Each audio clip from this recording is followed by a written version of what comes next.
Olá, minhas crianças, tudo bem? Como é que vocês estão? Tudo certo? Oh, que beleza! Vamos para o nosso estudo? Vamos para a cinética? Vamos continuar nosso trabalho sobre cinética química. Espero que você já tenha assistido a aula sobre teoria das colisões. Teoria das colisões é a aula inicial para a cinética química, tá? Setor da físico-química que estuda as reações segundo a sua velocidade de ocorrência. Velocidade com que uma reação ocorre, tá? Então a gente vai trabalhar velocidade média de uma reação, tá? O que seria a velocidade média de uma reação? Como é que a gente mede a velocidade de uma reação? Tá? Medir a velocidade de uma reação, não é? Você não vai ver a molécula sair correndo, né? Medir a distância que ela percorreu em função do tempo. Não é isso, né? Quando você tem uma reação química, você tem transformação de substâncias iniciais, que são os reagentes, em substâncias finais, que são os produtos. Então, o que você mede? Você mede a quantidade de matéria que foi transformada, quanto você consumiu do reagente ou quanto você formou do produto em função do tempo gasto nesse processo. Isso é velocidade média, tá? Eu posso calcular a velocidade média como sendo a variação da quantidade de matéria, tá? Variação do número de mols, ou quantidade de matéria, mesma coisa, pela variação do tempo.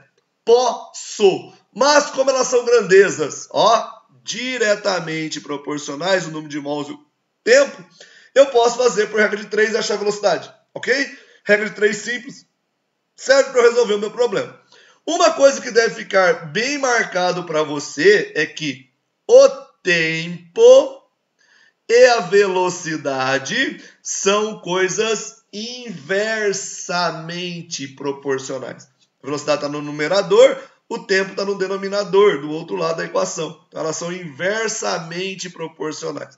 Ou seja, quanto maior o tempo de reação, menor a velocidade. Quanto maior a velocidade, menor o tempo de reação. Ok? Para deixar isso mais claro, como é o processo para resolver essa questão de velocidade média, eu vou fazer um exemplo, tá? O exemplo é uma questão do Mackenzie. A combustão da gasolina pode ser equacionada por C8H18 mais O2 formando CO2 mais água. Me deu a equação da combustão completa do C8H18. Uma equação não balanceada. Considere que após 1h30 de reação foram produzidos 36 mols de CO2. Desta forma, calcule a velocidade da reação expressa em número de mols de gasolina consumida por minuto. Você deve se ater bastante às informações do texto para que você possa resolver corretamente, coerentemente a sua questão, ok? Então, coisas importantes do texto. Primeiro, ele me deu a equação, só que a equação não está balanceada. Então, o que eu vou fazer primeiro? Balancear a equação. Então, peguei a equação aqui. Vou começar o balanceamento pelo carbono. Desse lado eu tenho 8.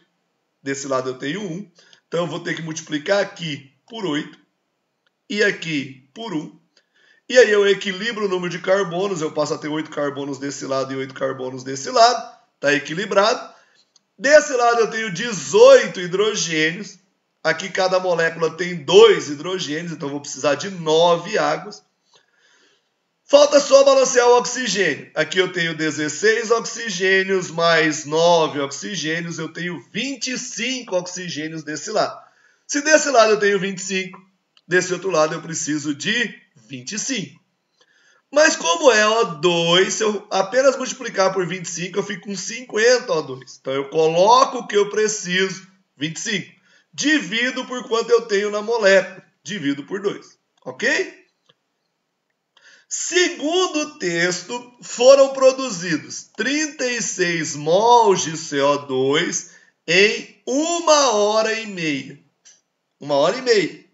Só que ele quer por minuto. Então, eu vou pegar essa 1h30 e vou transformá-la em minutos. 90 minutos. 1h 60, mais meia hora 30. 60 mais 30, 90 minutos. O que quer dizer que em cada 1 minuto, se é por minuto, é para 1 minuto, eu vou consumir X mols de CO2. Então, 90 vezes x é igual a 36, o x é 36 dividido por 90, que você sabe dá 0,4 mols de CO2 por minuto. Achei a velocidade de consumo, de produção do CO2. 0,4 mols de CO2 produzidos por minuto. Só que eu não quero a velocidade para o CO2, eu quero a velocidade para gasolina, para o C8H18. Como eu tenho a quantidade de CO2 e eu tenho a relação dela com a gasolina, é só construir a relação. 1 mol de gasolina produz 8 mols de CO2. Eu sei que em cada minuto eu consumo 0,4 mols de CO2.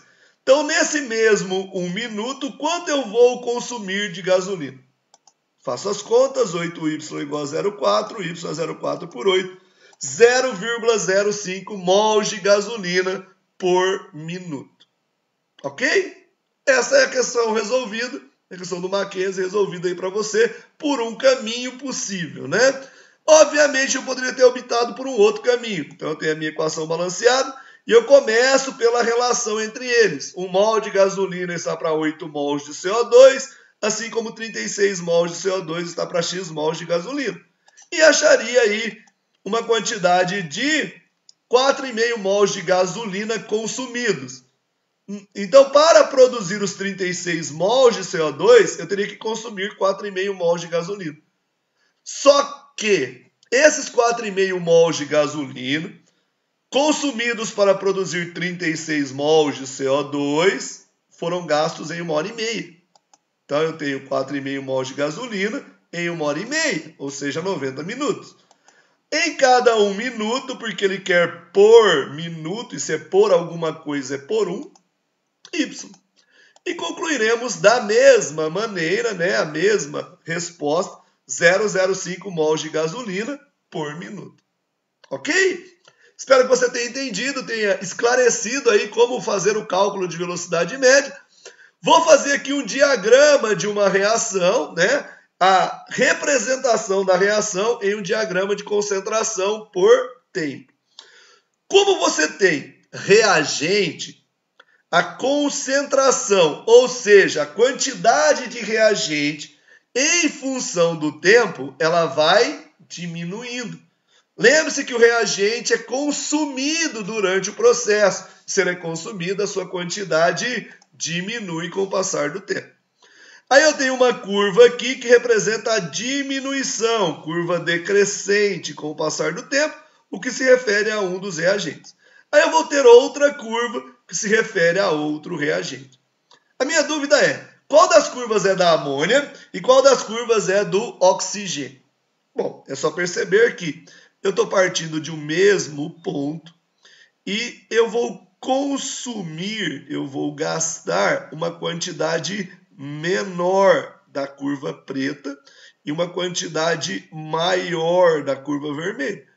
Quem eu gasto menos? Eu gasto menos amônia. Quem eu gasto mais? Eu gasto mais oxigênio. Então, a curva menos acentuada é para amônia, a curva mais acentuada é para oxigênio. O reagente começa com a quantidade maior e decresce com o passar do tempo. O produto começa com 0. Antes da reação, eu não tenho produto. E ele vai sendo produzido, ele vai sendo formado. A sua quantidade aumenta com o passar do tempo.